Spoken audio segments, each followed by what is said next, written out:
So you've been a state assemblyman. You ran for mayor. You're active in various causes. Why do you want the job as supervisor? Well, we have an opportunity in our county, I think, to make a fundamental change in the Board of Supervisors. Right now you have a board that is not only all 5 Republicans, but just voted to take our tax dollars to advance the Trump agenda here in San Diego. And I think it's wrong. I think they're wrong in their embrace of Donald Trump. I think they're wrong in not having a real commitment to clean air and clean water and environmental protections. I think they're wrong in not spending enough mental health dollars to help those most in need and help our immigrants and refugees.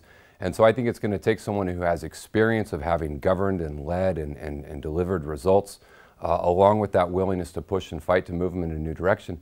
And the impact could be profound. I mean, we're talking about billions of dollars and hundreds of thousands of lives that can be touched if we can get this county government moving in a new direction.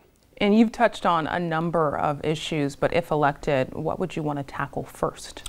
Well, I think the first one, and one of the things that got me first focused on the county, is the mental health crisis. You know, I've spent the last few years working tirelessly to help our veterans who are struggling with mental health injury.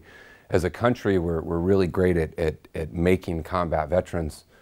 We aren't very great at taking care of them when they come home. And so I've really rolled up my sleeves and worked hard on that, both on legislation and in raising money to help in tackling the stigma.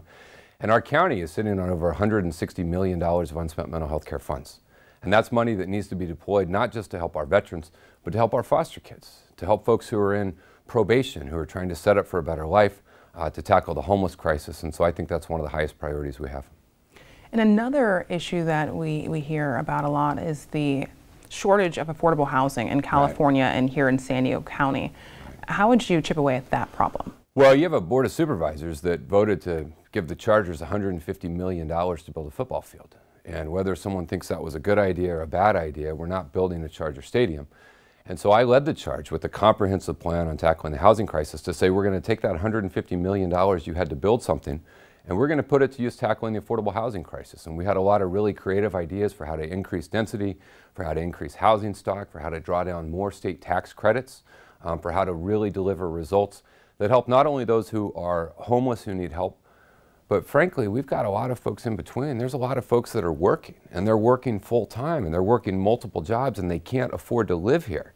And as a parent, you know, my wife and I have 4 kids, you worry about the future. And so we need a county that cares as much about tackling the housing crisis as they cared about investing in a football field. And you speak on values. Why did you leave the Republican Party? Well, I think when you look at the Republican Party today, the question is not why I left, it's why has anyone stayed?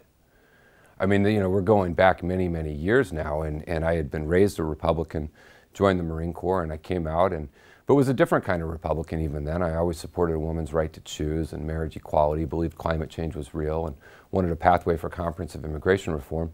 But that was pre-Tea Party. That was certainly pre-Donald Trump. And what I saw was a Republican Party that went further and further and further to the right and really lost their way. Nathan Fletcher, thank you so much for your time. Thank you for having me.